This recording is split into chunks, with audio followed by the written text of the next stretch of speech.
CLP leader Aradhana Mishra मुनज इस वक्त हमारे साथ हैं। मैम, लाउड स्पीकर का मुद्दा एक बार फिर से कल सदन में उठा, हालांकि पीठ की तरफ से उसको लेकर के जवाब भी जो है वो दिया गया है, पर कैसे देखते हैं इस पूरे मुद्दे को? लाउड स्पीकर का मुद्दा बार बार जो आ जाता है, तो क्या धर्म को लेकर के कहीं इस मुद्दे को एक अलग हवा दी जाती है, कैसे देखती हैं? देखिए, मैं स्पष्ट कहूँगी कि उसमें सर्वोच्च न्यायालय के जिस निर्णय का उल्लेख किया है माननीय पीठ ने, तो उसका सर्वोच्च न्यायालय का जो भी निर्णय है वो सर्वोपरि है। पर अगर कोई चीज़ें परंपरागत तरीके से चली आ रही हैं तो सरकार उस पर विचार करे और अपने पक्ष को सामने रखे।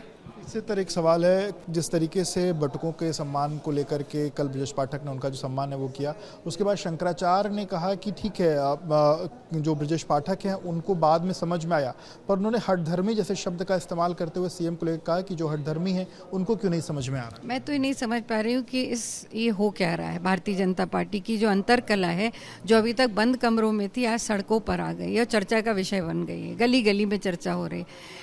कभी नेता सदन में आकर के कालनेमी शब्द का प्रयोग करते हैं, कभी हठधर्मी उनको कहा जाता है, कभी उन्हीं के डिप्टी सीएम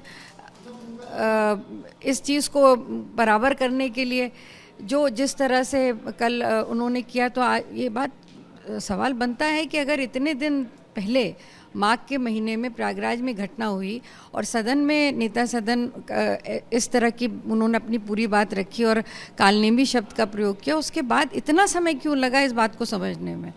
तो ये जो मामले को संभालने का प्रयास किया जा रहा है वो इतना लेट क्यों?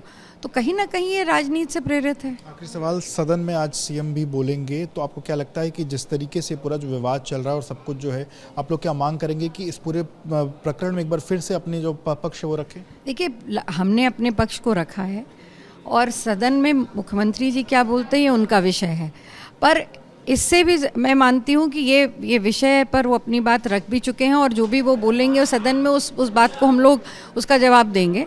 पर विषय सबसे बड़ा ये कि आज बजट पे चर्चा, बजट पे मुख्यमंत्री जी बोलेंगे, वो बजट जो उत्तर प्रदेश की दिशा और दशा तय करेगा, जिसमें कुछ भी नहीं है, दिशाहीन बजट है, ना महिलाओं के लिए कुछ है, ना किसानों के लिए कुछ है, ना युवाओं के लिए कुछ है। तो इस दिशाहीन बजट के बारे में मुख्यमंत्री जी, जहाँ पे वो पिछली सरकार का 52% ही खर्च कर पाए, तो केवल आकार बड़ा कर देने से उत्तर प्रदेश की जनता का भला नहीं होगा। इच्छा शक्ति होनी चाहिए सरकार के पास उस बजट को जनता तक पहुँचाने के। बहुत बहुत शुक्रिया बात करने के लिए।